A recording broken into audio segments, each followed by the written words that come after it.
Saints. My name is Marianne Ushi. Hi Saints, my name is Jeffrey. I am Marianne Auta. I am Tessey.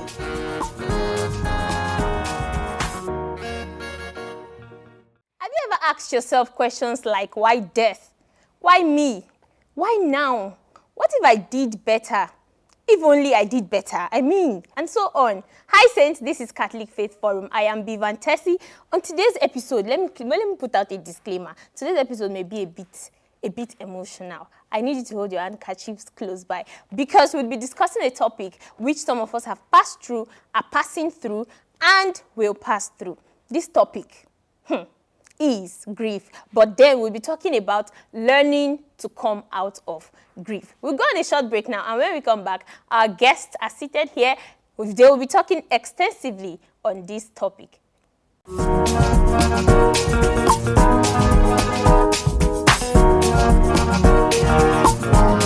Welcome back, Saints. This is still Catholic Faith Forum, and with me in the studio today is Father Jude Mary Owo. OP, sorry, I don't forget, OP, aka FriarJay, and Olu Ebube, Jeffrey Obinwa. Let me tell you a little about Jeff. Jeff, he's a 400 level chemical engineering student at the University of Lagos. And outside school, he's a brand manager of ISEC in Lagos. You go tell us more about that one. Okay, he's a presenter, actor, and content writer. Jeffrey hopes to change the world, and he believes that love is the only way to do so. Pele lover boy. It's good, you know. FriarJay, as we know, is the director here at Dominican Media. You're welcome. Thank you so much for coming around. Thank you so much. And for wanting to express or share your experiences. Did I come with camera? Did I come with a handkerchief? I think you have. I feel like I should have the white clothes will be handkerchief. All right. Okay, so Friar, please tell us, what is grief? Grief, to use a very late term, is the feeling of sorrow over loss, over the loss of somebody who means lots to you or something. Because sometimes it's not just about someone, it could be something. I remember once, this was some years ago, one of my brothers went out with the car and then came out from the venue he went to, and then the car was not there. And he started looking inside the gutter for the car. You know, that kind of funny disbelief. You don't want to believe that this has happened, right? So then when he came back, he had the keys with him. That was a shock. So it was like, how can the car be taken without the keys? So for a while, it wasn't himself. So that could be grief. Right? You are still trying to come to terms with the reality that this has happened. Things, so. Okay, so are you aware of the types of grief? Jeff? I don't know. Are you? I don't think I was ahead of that. Okay, so there are certain types of grief. We have the anticipatory, the normal, the complicated. There are plenty. And the traumatic, delayed, absent, the maxed, the chronic grief. Plenty. Which one you don't go through? Which one you as you talk that chronic. That chronic, I catch your attention. But you supposed to go to that traumatic one, being a lover boy. They're going to break your heart. I don't like it. All right, so what are the stages of grief that you know of? Stages of grief. There are basically 5 stages. Yeah, there are 5 stages. Yeah. And anybody that has chopped breakfast before probably knows the 5 stages. But the first is denial. Yeah, that's the stage where you're, like FriarJay said, you're saying, look inside, you're saying, gutter for a cat. What's happening? This is not happening at all. If the person there go say, no, wake him up. He's not dead. He's sleeping. Now joke like a joke. Wake up. Then I know there is bargaining, but there's a step, there's a stage, there's anger. Anger is when you now say, this guy is actually not here. And then anybody just starts saying anything around you, you get very angry. Then there's the bargaining of you're now saying, is this actually happening? Okay, this may actually be happening. But what if this is happening and what if this? You're doing the -1 + 2. Yeah, now that's how it will become calculus. Calculus, bro, serious calculus. Yeah, and then there's this pressure. I know there's depression, So at this point, I feel like acceptance somehow comes with the depression. Beginning to settle. Because when you start feeling depressed, you're starting to accept that, okay, this thing has actually happened. And then, everybody just goes. Yeah, and that happens especially in the face of death. Although breakfast too happen like that. Now the first example, you get why. You don't worry about that. Okay, so what are some certain emotions rather, that you think are related with grieving? You already mentioned anger. You mentioned denial. Yeah. And sometimes too, silence. You just don't want to say anything to anybody. You don't want to see anyone. You don't want to hear anything. You just want to be left alone. I think I mentioned to some people, I can't remember who it was, I mentioned a song that I've never listened to before, but I found it the day somebody died. That we went out together. We went to, this was Ash Wednesday, leading to Thursday after Ash Wednesday of Lent. And I came back and I found that song. I don't know if I should share that song here because some people may just go and look for this song. They cry for It should be a very accessible song. It's FriarJay's D&D, I think it was D&D alone. Okay, go and check out. Yeah, so something. No. It was it's FriarJay's airplane mode. Okay, airplane mode. Wow. Yeah. I don't something about. The name alone is very deep. Airplane mode. You don't just want to understand. Just like it's funny how I even found that song because it wasn't like I was looking for the song. I was just playing something. I wanted something to lift my emotions. Only to hear I just want to be alone. I don't want to hear them. I don't want to see. I don't want to see the message on my phone. Wow. Can you share with us rather some of the experiences you had? Okay. So I thought losing my dad was the worst feeling I'd ever felt, right? Because this was the first time somebody very, very close to me was passing. It was like I've been living in a bubble all my life, and suddenly, poof, reality. Somebody in your house has left this world. So that kind of shook me. Yeah. So I didn't sleep. The breadwinner. Yeah. So it was shocking. I couldn't sleep that night. I know my classmates were in my room that night. We were all talking. We were all just trying to lift my mood. But after last class, everybody had to go back to their room. So I was just sitting there. I was just waiting for morning to come because I had to travel. For me, right, silence was it. Yeah. I think okay, I had lost my friend, and then after about 2 years, right, my dad died. I think I would remember the one for my dad. My dad's one was silence. Everywhere just went dark. I was with my phone, and in fact, when he passed, I told the nurse that, "Nurse, he's not dead now. Check. I started checking his pulse. I became a medical doctor that day. But well, I mean, tissue moment. Wait, can you talk? Give me off camera. Okay, no, I strong. Yeah. All right, so we'll go on a break now, and when we come back, Jeff, you're going to be sharing with us your experience, right? So stay with us. Sorry, before we go on this break, you should bring tissue and like handkerchief. So when we come back, you will know you're using your shirt to clean your teeth. All right, please stay tuned.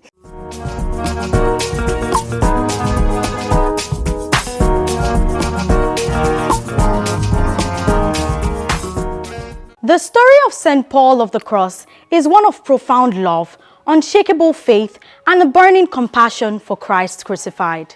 Born in Paolo Francesco Danei on January 3rd, 1694, in the small town of Ovada, in the Republic of Genoa, now Italy.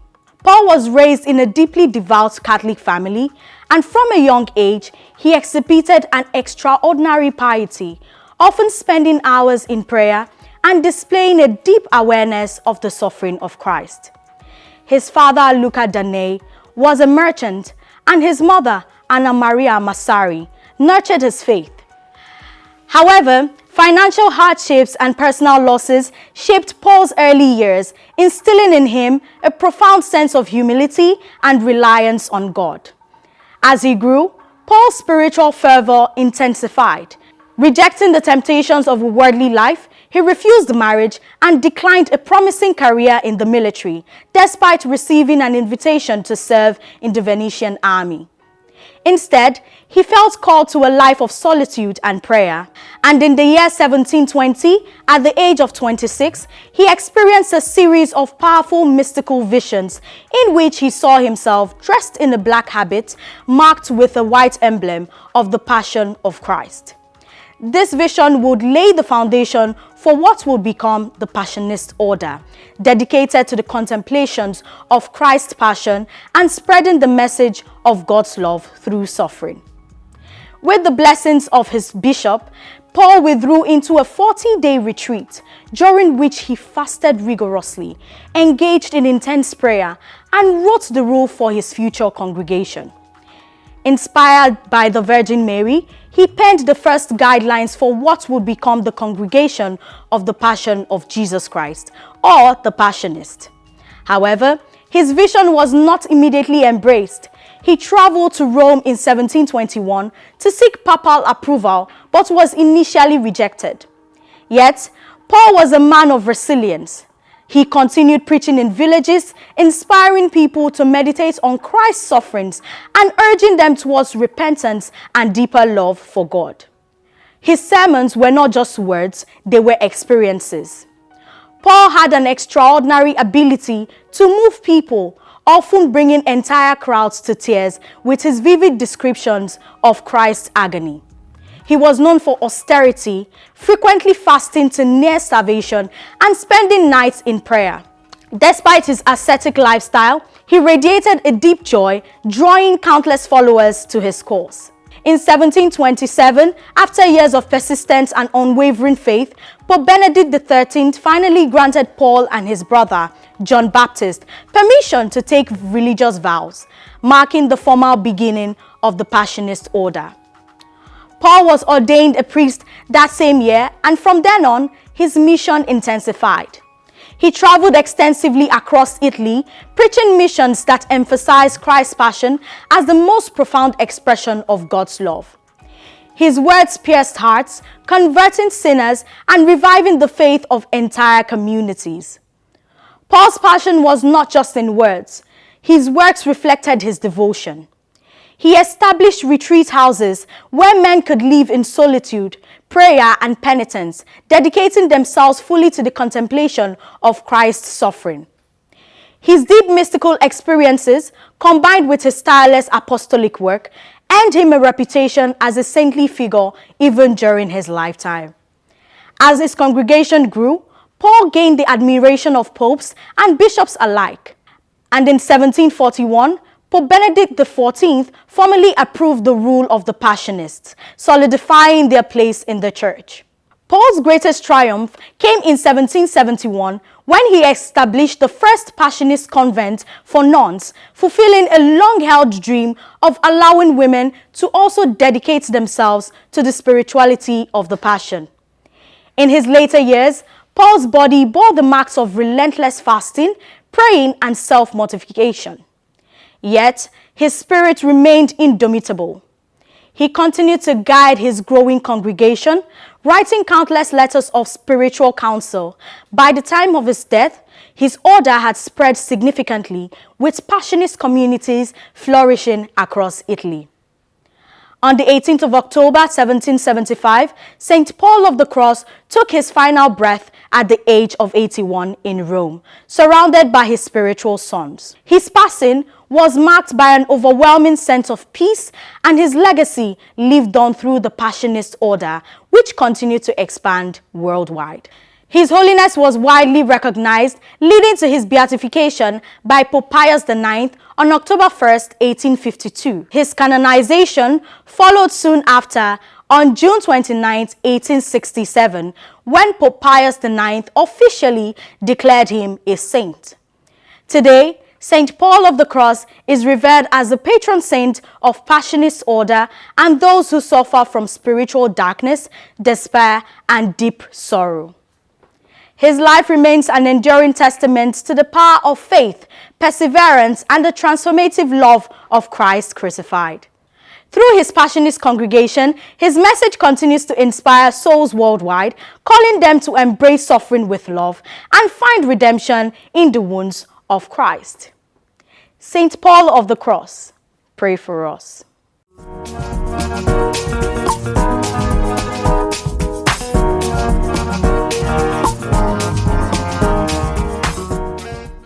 Thank you very much, Mariana, for that wonderful history about the life of Saint Paul of the Cross. Before we went on this break, we've been talking about learning to come out of grief. Trust me, if you never pass through, just the wait. If he didn't day, but he go day. So we've been talking about our experiences, and we've said that grief is pain, grief is rage, grief is anger. So Jeff, tell us, what emotion did you feel? Have you experienced grief, even if you never experienced the death of someone? I think so. Let him speak. First of all, yes, I have experienced grief. I've experienced grief in different aspects. The one aspect of grief that people tend to forget is those rejection mails. You apply for jobs or you apply for roles. You just get on. We're sorry, we cannot. After one long message, it's sad that myself I'm about to issue some of those people. They will just say we are sorry. That we are sorry alone. So that's one of them. I remember when I was applying for like a lot of scholarships, and I just kept on getting in my head. I'm thinking, well, all of it should just leave me. But then when we're talking about death, first major loss that really hits me was when my dad died, 2019, and see all those 5 stages there. This is probably the realest things ever, right? So you first say all this, no, this is not happening, and all those stuff. You try to be strong for anybody that is around, and just want to like carry people along. But I learned from that. I learned a whole lot from that experience, and then I sort of I became closer basically to God, and basically the experience just helped me. And so like fast forward to 5 years later, 5 years later, and then my mom dies. And then I'm now thinking, okay, so is this process all over again? But this time it was so much easier. Okay. It was so much easier because I knew the, should I say, the to-dos. Basically, this wasn't the first time this was happening. So, and since 2019, I had said preparing myself, like said thinking, okay, anybody can die at any time. So. True. So get ready. But don't you think that, you said something, you said that it prepared you, the loss of your dad had prepared you for whatever would come, and then you lost your mom, and it felt easier. For me, I felt like, or I feel like rather, because experiencing the loss of my friend and that of my dad, they are 2 distinct individuals in my life, right? In my life, rather. And then when that of my friend happened, it was more of anger. It was more of, why not? It was more of, I wish I could, I just wanted you wish you could do something. Yes, I wish I could do something. It was anger. And then with my dad, it was silence. Yes, it got better, but it wasn't really better. So there's no textbook rule to going about grief. Exactly. What works for me doesn't work for you. Another person. What works for you the first time will most likely not work for you the second time. Definitely. And we forget too that the circumstance leading to the death also plays a different. It plays a big key factor. Correct. Yes. Yeah. That also matters. Like I didn't cry for my mom's passing. Just like I didn't cry for my dad passing. Yeah. But my friend, there's somebody else that was, this person was not even connected to this person in any way. We're just travel buddies. So maybe because I wasn't expecting him to just die. Yeah, so and then the experience from your mom came I think that, again. I think that's the worst. I just kept crying. So somebody was telling me at the hospital, Father, stop crying. Now we are looking at you. I'm like, you don't understand. How can this man be dead? It doesn't make sense to me. It didn't make any sense. So that disbelief just made me break down. I just broke down. Disbelief. I think that's just it. They not wanting to believe that this has happened. And you know how we are. We as human beings, we think we can control things, right? We want to be in control. Happens, you wouldn't even before that, you think you're in control. Death just comes and strips that power from you. Real, actually. So I think that's the first thing that knocks us death has power. Out. So Father, tell us, what are some of the misconceptions about grief? We've all experienced it, and experiencing it, that get power when you go. So what are some of the misconceptions? Some people think that, you're not supposed to cry. You be father now. So what do you think? So the first thing is, let previous experiences of grief or other people's grief arm you with the lessons that they have told you. One thing I keep telling people is, the people in your life, no play with them. Real. At all. Love your parents. If you still have a parent alive, I beg, hold them well. Buy and wrapper. Yes. Or that. Talk as often as you can. Speak as often as you can. Be in their life as much as you can. Don't presume that you always have them. Yeah. And that's one thing that catches a lot of people unawares, and then they start regretting afterwards. I should have. I should have. Yeah. Could have, would have, should have. Death has this rule that nobody's inevitable. Yes, so whoever you be, it could you just go carry you. promote. Yes. Okay. So I think that's something. A lot of people think that they have control of time. You don't have any control. Okay, Jeff, do you think that Jeff is a, sorry, do you think that, no. You know, I've not experienced grief too much. Every time I come on this set, you must insult me. Don't worry, don't insult. I love you, come on. So do you think that grief is a form of depression? A form of depression. Yes, is it a form of depression? I think it's one of the stages, rather. And it's think, an emotion. Yeah, so it's something you feel while grieving. You so feel depression is an emotion that you feel while grieving. It's something I very much experienced. So when my mom died, I was in school basically. Tessey started. Limao, they play. It took me a whole lot of time to get my head back in that academic space to say, okay, let's lock in. I kept on telling myself, let's try to do this. Like, I was just down. I had that experience too with my grandma, my maternal grandma passing. I just kept having flashes. Yeah. I'd have to cut you No here. problem. We'll go on a KYF break. Hey, my guys.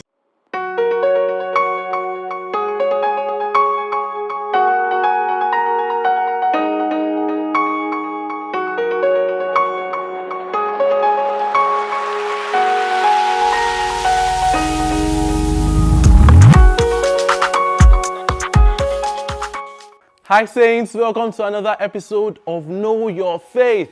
I'm Jeffrey, your one and only Ikatskis. First of all, if there's any other Ikatskis in here, tell them no, that there's already Jeff and he's the only one. Today we're answering a burning question. If you call a priest father and a bishop my lord, how do you address a cardinal? Do you even know what a cardinal is? Let me ask that question. I'll find out. But before I answer, I took this question to the streets as usual now, you know the vibe. And let's just say you all were creative. Genuinely, the answers will have you laughing. Let's roll the clips. If you call a priest father and a bishop my lord, how do you address a cardinal? His Eminence. His Eminence. Look at you, scholar. You guys never disappoint me, like. Alright, here's the official answer. Cardinals are addressed as Your Eminence. Now, this title reflects the honor and prominence of their position as key advisors to the Pope and leaders within the global church. You see that cardinals have power. But why Your Eminence? The term eminence signifies a cardinal's elevated status in the church's hierarchy. It's a mark of respect for their critical role in guiding the church, participating in papal conclaves, and representing the Pope in various capacities. Cardinals are often seen as princes of the church, and this title honors their service and responsibility. Now, fun fact, while Your Eminence is the formal address, you can also simply call them cardinal last name in casual settings. I'll explain. So say I am a cardinal. Let's just hypothetically, let's just say. My surname is Obinwa. So you call me Cardinal Obinwa, you get, instead of Your Eminence, not in all cases. But please don't go around saying His Eminence Greatness or My Lord the Eminence. Relax, don't do too much. We're not trying to make a Marvel character out of them. So now you know, Saints, when you meet a cardinal, address them as Your Eminence, and you'll be hitting all the right notes in church etiquette. All right, that's it for today. Till next time, Saints, say it with me. Be bold, be Catholic.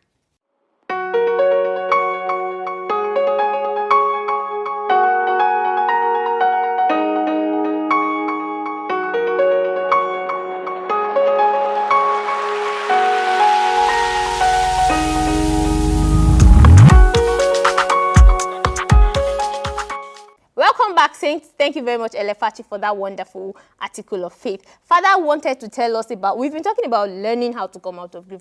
And Father wanted to tell us about the passing of his grandma. Yeah, because he mentioned having test the day his mom passed. And I remembered my grandma passed in my 3rd year in philosophy.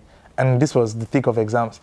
So I think my mom didn't want to tell me, but she felt, because, yes, of course. My grandma had spent some time in Kaduna before I was born, so she had picked up Hausa. So when I had gone to be with her, to stay with her for a month, after my primary school, we would speak in Hausa, I would just flow. In Hausa. So we would just talk, and then she would just keep me company. So those memories started flashing through my mind. I remember my mom said she didn't want to keep it from me because she knows that if she kept it away from me, she would be buried by the time I would be done with the exams. So she wanted to just let me know. But I was writing philosophy of mind. And I was just saying P.S. So I had to, luckily, I knew the lecturer, so I had to go and explain to him that, look, this is what's happening. I'm trying to write this exam, but if the exam is not examining, make you just not say, this, because he will call me and say, FriarJay, this is not you. But thankfully, I got an A in those papers too. So. Scholar FriarJay. But I was scared because I knew how those things could be. How your mind could be messed up by that. Trust me, it's actually messy, to be honest. You think you get power. You think you can handle it. You would think that what you think. The way you go, no, my eyes are already becoming. My eyes are actually becoming teary because of that. It's not me. Oh my God. No, don't do. All right. Okay, so Jeff, do you think that grief has a duration? Grief should have a particular duration? No, I do not think so. Okay. I do not think that they tell you that time heals, Abby. But yes, time heals. It heals some. Yeah. But there is no. I'm not even going to answer you. But as I was saying, there is no after 2 months, after 3 months, after 2 weeks. No, allow yourself just experience it. Exactly. Don't think that. Because 7 months after it, you're going to remember and you're going to cry. You may just remember just one thing. Keep reminding you. Just something will just trigger it. So what I think people should do, rather than try to overcome grief, they should try to remember the fun memories they've had with those persons. Right? So I and my siblings talk about my parents as if they are just in the next room.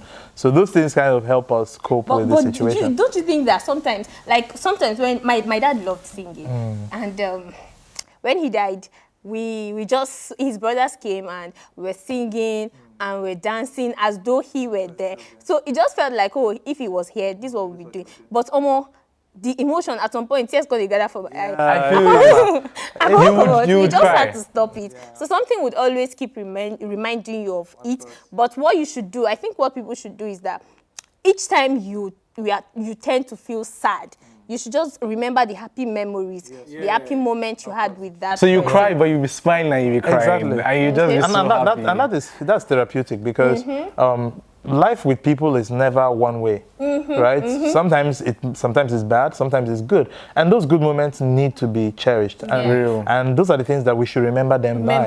Remember them by that, yes. Yeah, so moving on. How can one come out of grief? Can you give us spiritual tips, Father? Okay. So one very good spiritual tip is pray for them. Pray for the peaceful repose of the person who has passed. And also pray too for the strength to go beyond that process to what would this person have wanted you to do and be. The person wants you to just try to achieve whatever. They won't want you to just give up and just be there like a plate of potatoes. You should be able to pick yourself up and continue, because life is like a relay, right? Your parents have run the race and they've handed on to you their values. Don't lose those values. Be able to hand something of the values that they've handed on to you to the next generation and on. That is the way the memories and the values that your family cherishes and embraces continues to be passed on. Yes, and prayer cannot be overemphasized. I think prayer for yourself also, for you that is mourning, also works. Pray for them, try to do what they want you to do, and then pray for yourself. Also, to pray for the people around. So people handle grief differently, right? So you could be doing quite or fairly well with it, and somebody else is just doing terribly. like the person is just down. The person doesn't want to hear anything. The person doesn't even want to go for mass. Like the person is out. You just feel God doesn't exist anymore. Right. Don't ever think that. That's one mistake we make, you know. I think it's true, but I don't think you should impose that on you. No, it's not an imposition. Everyone has to go through that crisis of faith. Exactly. You have to get to the border of doubt to discover faith sometimes. Okay. Yeah, so let them grieve. Let them say, I don't want to go to church. That way, they stop living by default and they start living consciously. So when the person comes back, the person does not need your explanation. The person already knows now that there's no other place to go than to God. So let them go through it. Any extra tip on how to come out of grief, Jeff? Not necessarily spiritual. They are now a PhD holder in this regard now. Really? Any extra tip? I'll just tell you guys what I do. So listen. So this is something I did when my mom died. So they called us in the house and they're like, okay, come to this house. By the time they called us, by the time my auntie picked up a phone call, I already knew something was off, right? So we get there and something is actually off, right? And what I did then at that moment was I just said a short prayer and I said that, God, if you feel this woman is ready to go, like if you feel like she's heaven-worthy, take her beg. Don't stress me. Don't stress her. A bishop was preaching one time in my diocese, and he said something about how God would only call people that are good enough. So we on earth, now we be the man. So if you go, just to say God don't call you, and God has seen you worthy, just like you said. Yeah. So I waited, and I was so sure. Like I was very convinced that if he feels like if she's not ready, if she's not in a state of grace, she was going to wake up. I was so sure of it. My face was like, yeah. And then she didn't. I waited and waited. And then I just started smiling. And I was just like, thank you. So I took joy in knowing that, okay, she don't try for it. How many times she go to Oyibo market and all the market and all the struggles? She don't even... Make she go rest, right? So that's one thing that I take joy in. So if it's grief relating to death, be happy that the person is happy. Right? The person has gone, they won't want you to suffer. Trust me, they are always going to be with you. That's one thing. And you have an extra intercessor. You have someone praying for you. Praying for you. And then one thing you should do is just add saints to their names. Saints, always be saints. Something like that. It just gives you peace of mind and ease. Saints, it's indeed been an emotional episode. Forget it with the laugh. Really? After now, we will go cry. This is under control. This tears under control. After now, we'll go cry. But anyways, you don't always have to be, what's this thing called? What's that thing? You don't always have to be in the dark humor, right? You don't always have to think that, oh, it's God didn't, or you don't always have to ask yourself the question, why now? Yeah? So always think that, okay, it's the right time after all, right? And then I urge you, and I leave you with, sorry, with you. I urge you.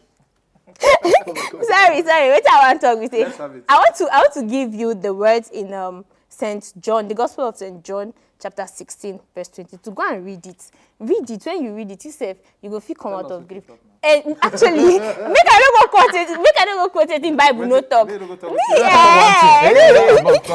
actually, let me come and go. If I tell now, I no go read that. So yeah, that's it, Saints.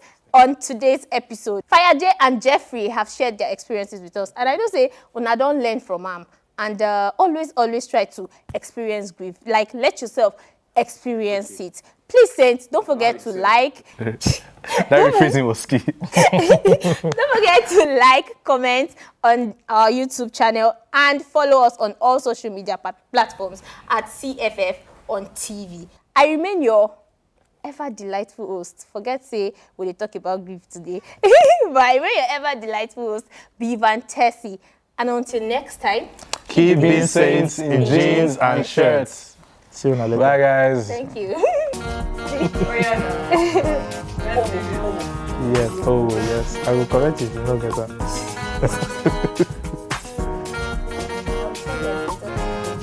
The executive producer of Catholic Faith and director of the